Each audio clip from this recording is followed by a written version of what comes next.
So the first thing I'll ask you is what made you decide to run for office? Well, I've got a wife and kids. I think this happens with everybody. As you have responsibilities to family, you just kind of get more involved and more aware. And in 2015, that was kind of the beginning of my awareness. I was interested in local government and local goings-on, and decided to actually put an application in. I believe it was Brian Eads was leaving his position, and just for just for the experience of it, and then have been following along, and here recently with the time changes of public comment, and I believe it's not broadcast publicly anymore, and then again, I feel like a lack of representation within our city as a whole has kind of led me to actually put my hat in and take up the reins to act. Okay, you talked about representation of the city, all parts of the city. Are you for or against single-member districts? I'm for single-member districts. I believe the history is we've tried it before and it didn't work. I think is the old. Yeah, there were a couple of times it went before voters and wasn't passed. Right. It was that's the argument now. But I feel like we have gotten to a point in where we kind of need that extra representation. Now is the time when these districts have enough of a population themselves to actually bring up individuals from within their communities to do the same. And I believe actually with single-member districts, if we added a couple more representatives, I say representatives because that's what I think we should be, as community representatives. But yeah, if we added two more and switched over to that single-member district, I believe we'd find a lot more representation. Okay. What do you bring to the job that would make you a better choice than your opponents? Well, I really want to put the work in. I know everybody's familiar with the problems or challenges, but I have the time. I have the want to act, and that's what I think we need is less of a it's hard to put into words, but action is what I would bring to the table. And we've had some claims that the mayor and city council are paying attention to some areas of the city more than others, or to the detriment of others. So where do you think that's happening? What would you do differently, and how would you fund it? Right. Well, again, there is some concern. I hear a lot of people say, well, this side of town is getting more attention, which, if you're watchful, it does look that way. Especially if you're somebody that travels back and forth throughout the town, you can kind of see where there's dilapidated areas and where it looks like there's more attention being paid. I'm not sure if it's a direct causation of the council's decisions. I'm not sure if they're making the decisions themselves, but the decisions look like they're being made that way. I have seen the Barrio Planning Committee formed, the North Heights Planning Committee formed, and then tonight there is a San Jacinto committee. I believe it's being opened tonight, and that's where they're going to start the talks of San Jacinto. I believe that's a good place to start, is talking with the communities and spending that time in those communities, learning what needs to be done. Again, to make that happen, we have the money, we have the resources here in Amarillo. They just need to be allocated. They need to be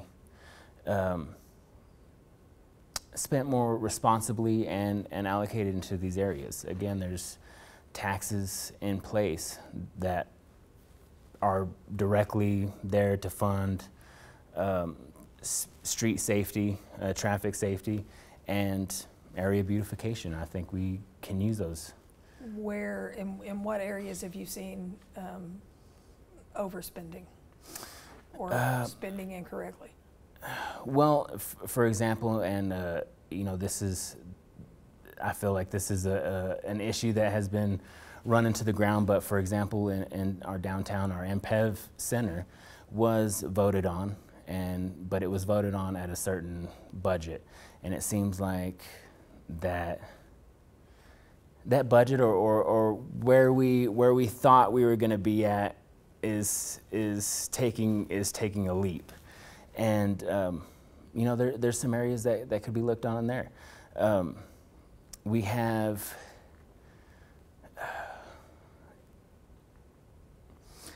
I believe just in a lot of areas in Amarillo, it's hard to place just one spot and where we can look at and say, well, this is where we're losing money, or this is where we're losing money. I feel like we have a wide scope of investigation that needs to be done to see where exactly we're losing money and where our budget can be tightened down to allocate our funds more wisely into the areas that desperately need it. Do you know how much of the city's budget comes from property taxes? You know what, and I've heard it, and I should have it memorized because I've heard it a couple times.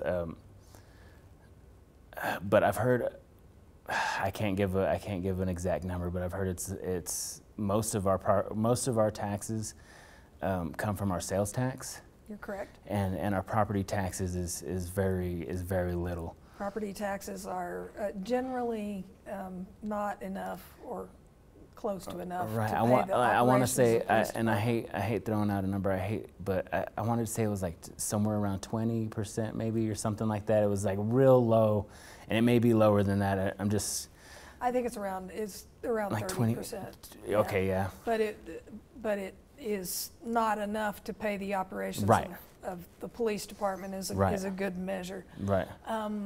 So that's why I'm wondering if you've identified some places you think, you know, what are our needs as opposed to just our wants.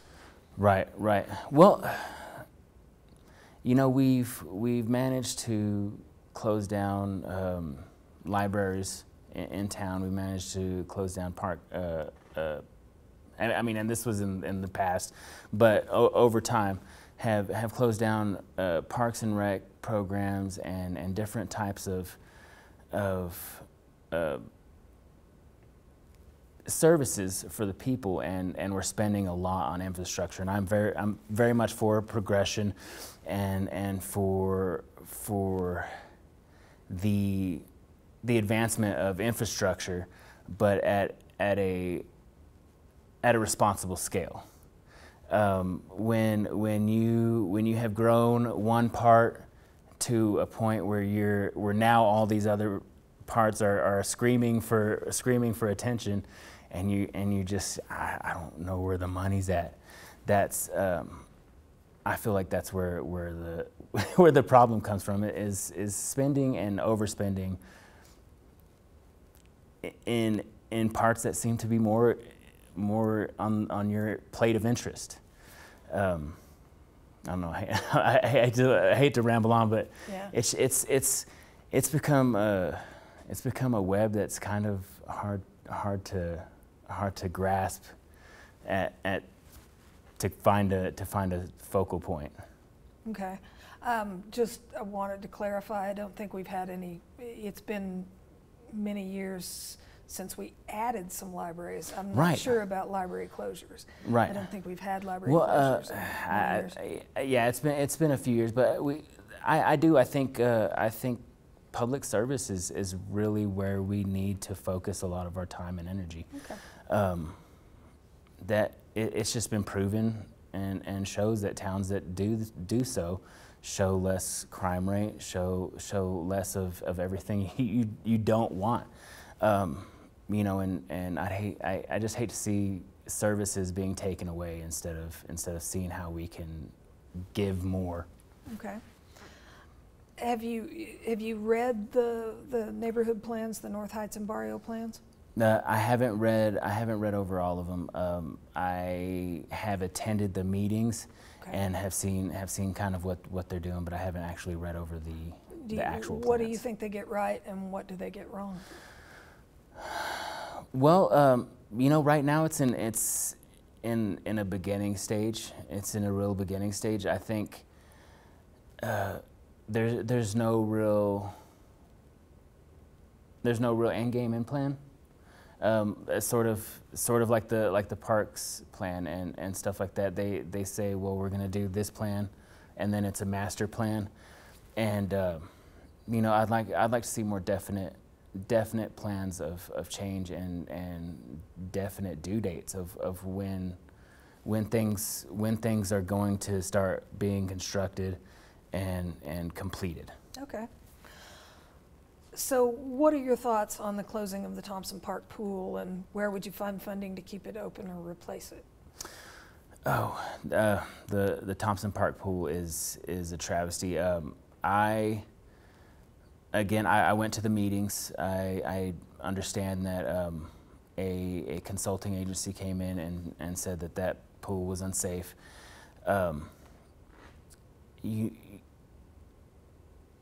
I'm not quite sure in the budget where the money comes from. I know they say we've only got, and again, I think they said like $150,000 for the Parks and Rec, which a new pool would cost at least $3 million.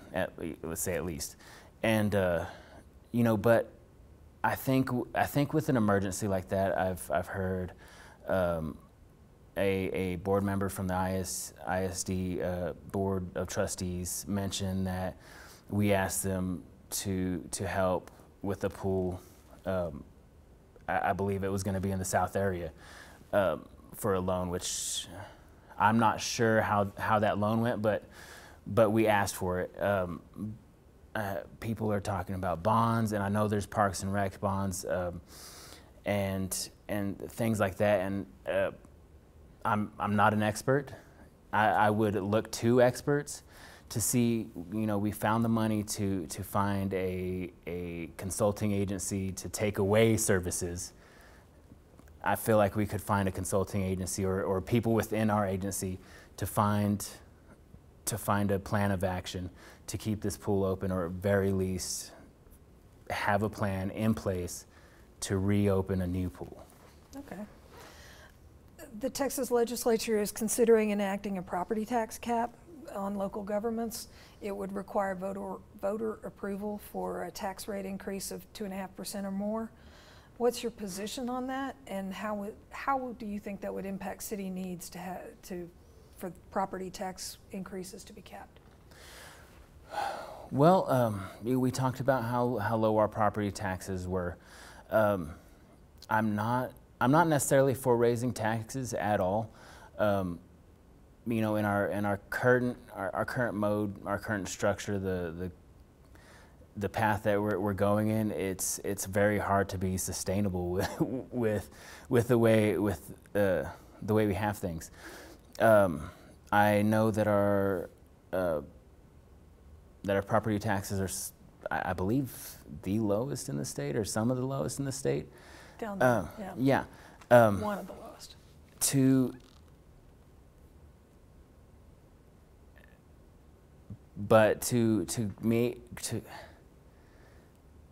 And I've only read a little bit on it. So the property taxes would be, if at a certain height, after that she would have, or she, I'm just talking about the mayor, but our council would have to decide, would have to take it to vote if it goes any higher than the cap. Yeah, if you raise it by 2.5% or more.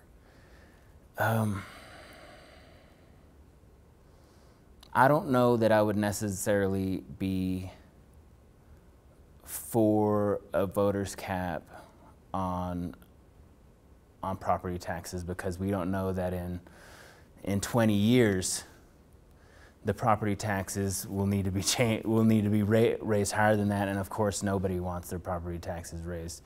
I wouldn't, and I would definitely, as a voter with property, vote against having my property taxes raised. So, you think it limits local government? I think it limits local government in making wise decisions.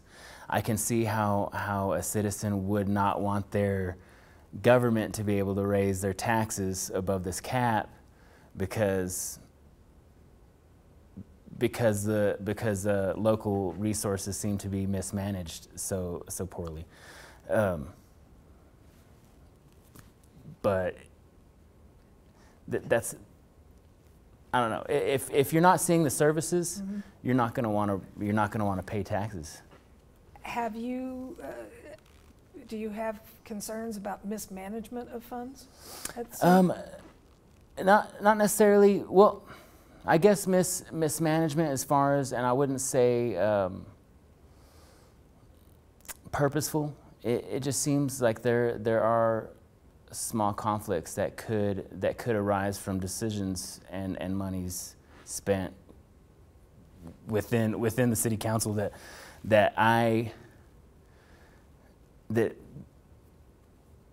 being an observer haven't seen any deliberation on or any types of real discussion or information either. And so I believe that there is a discussion to be made about mismanagement of funds within the city. Mismanagement implies it has a connotation of wrongdoing. Are you saying there's some wrongdoing going on? I don't want to speculate as far as wrongdoing. As far as purposeful wrongdoing, I think there's passive and deliberate, and maybe there is no deliberate wrongdoing, but it seems that there is some passive, possibly, that people just are either ignorant to or just are turning a blind eye to. Okay, I just wanted to clarify that. Right. What public safety improvements would you make? Well, we have, I believe we have just hired on more policemen. I think within the police force, we could use training, use more training. We've got, the police force does need their equipment, which I believe the current council is helping with equipment and more police force. But we hired motorcycle policemen. And I have nothing against motorcycle policemen, but I don't think that motorcycle policemen can do investigative work or show up to emergencies with like cars or anything like that in the way that a patrol force or an even more trained police individual can do. You know, we've got a high percentage of sexual assault. And as far as I know, I would rather have these individuals investigating crimes or being able to make it to a crime scene quicker and prevent crime. Okay. I think, again, the services, paying for our police officers that work for us, that are in our homes and in our neighborhoods, to be the best trained and best equipped police officers and first responders in Amarillo. We've got a great bunch of citizens that do that. I know so many, and they just need more training and again, I think we need to bring our police force back to par with our population, and then I can't stress enough training, prevention training, okay. Education. How would you have handled the homeless camp that formed on the northern edge of downtown, and what ideas do you have about helping in that regard, and how would you pay for it? Okay, well, the camp that started on the northern edge of town, I was barely aware of it as it was happening. I was working with a bunch of friends and actually Kit Billets, my wife, and I did a few brown bags runs, and I didn't see it as big of a challenge as it was when it was going down. For who? For the city? Well, no, for the city. I didn't realize that it was a challenge, and I know it was a big deal with everybody involved, just because it seemed like they were trying to criminalize homelessness. And again, now I know they have a program in place. Amarillo Housing First is a part of, and honestly, that's what I would have started with. Would have been, again, a service trying to do everything in our power to house as many people as we could safely and you know, with their consent. And there's a big argument out there about whether you are criminalizing homelessness because you're saying you can't camp, right? And having a camp that has open sewage and right. and supposed drug problems and things like that there. Right, right, and I know a lot of the activists and the experts that are around there. They speak highly about sort of that free that free type of living, which, you know, human safety. I mean, especially for homeless people, they need health care. They need running water. They need toilets, toilet paper, and yes, if it's unsafe for them, you know, you can't do that. There has to be rules. I've often said, you know, that they should just ordain or, you know, give an ordinance lending them space to do their how they do it in their camp, because there's a lot of people that won't stay in houses. What do you believe would be the liability issues of the city owning property where they allow I don't know that like they want to? Right. I don't know that the city would be able to own it. And again, I think the Housing First system that they've picked up is a great system and the proper way to do things. Again, that's where I would have started from. I read an article about New Orleans, and, you know, the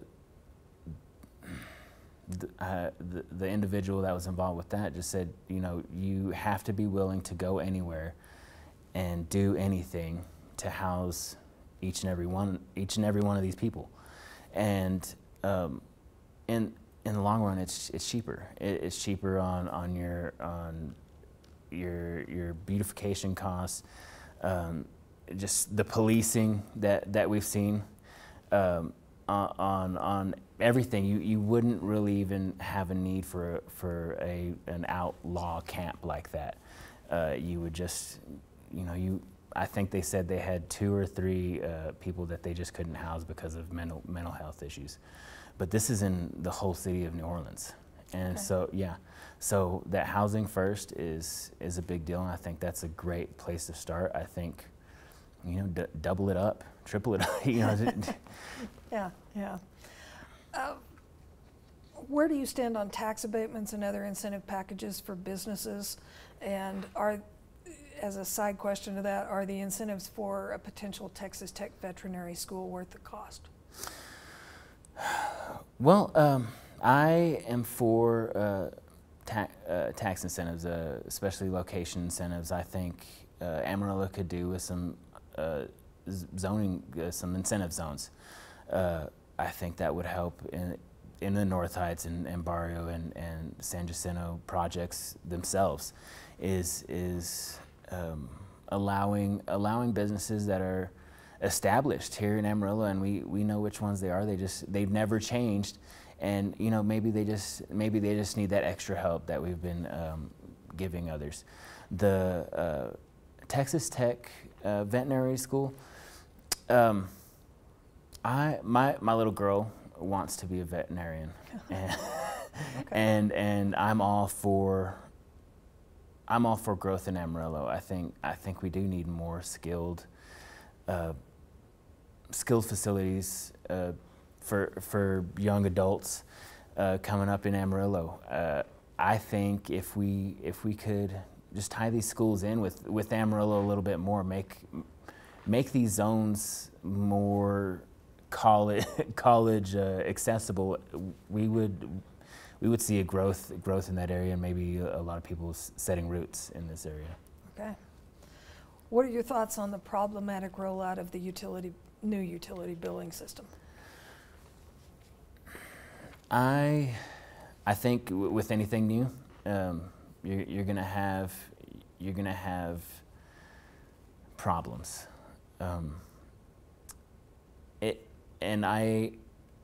Is it just an upgrade, or was it a complete company change?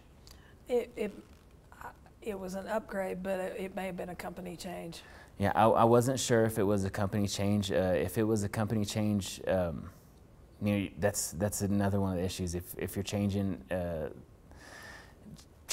everything, you're going to have problems. Hopefully, with the upgrade, with this better things happen. I know prices are being raised, and things like that. So you know, if that's the case, that's another thing we'd have to investigate. I believe there's a few things where money's going needs to be investigated, not in a criminal sense, but more of a knowledge and information finding sense to see well, are these companies actually giving us the best deal, or you know, did we give our utilities information to you know, to somebody that's just upcharging us, or you know, I think it's for experts, and I would definitely listen. We talked about, you had some doubts about the multi-purpose event venue, yeah, right. But if elected, how would you work to be sure the city gets what it paid for in terms of those sales tax increases and other things that they believe will happen? Well, again, I'm for the citizens of Amarillo. I'm a normal guy too. I won't make any money off of large percentage caps or anything like that. I think a lot of this extra this extra exposure needs to lend back into our citizens' services and possibly businesses. Again, those tax incentives for home, what's the word, locally established businesses, but also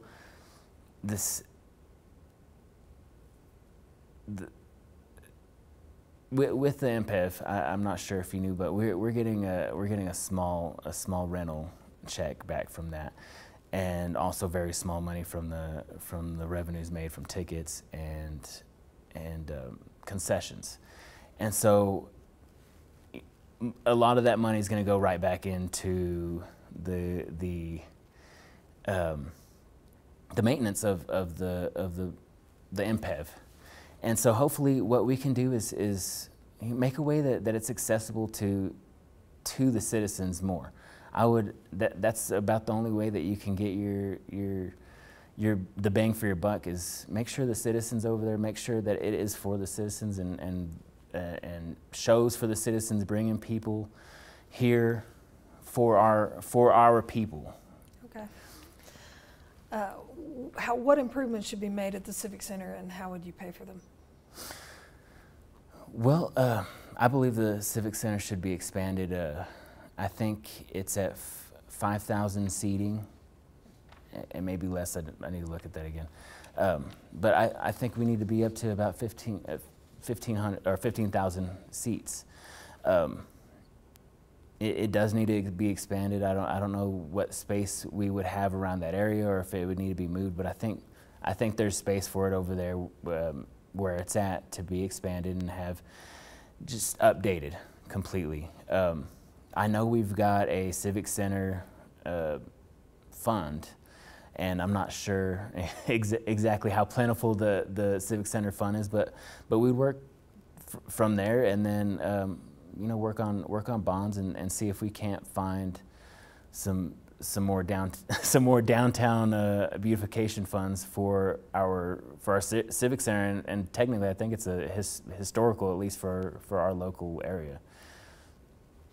How do you pay for new growth while still maintaining existing infrastructure, and should developers pay more of that cost of growth? Well, yes, I believe the developers should pay for the for the cost of the growth. You know, we have the AEDC, which you know is touted widely upon. I believe that that what they do has helped with the developmental growth. I think we should start from the foundation again. What do you mean?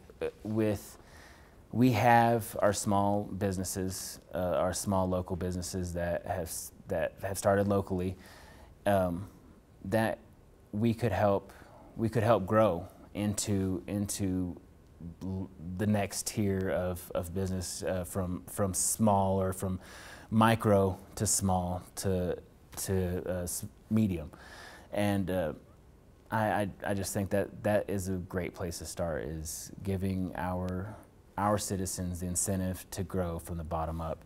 We have great growth in Amarillo. Again, the veterinary center. We've got WT Center that just opened up. We've got a lot of colleges opening. We can start with the development that we've garnered, and also supplement from the bottom up.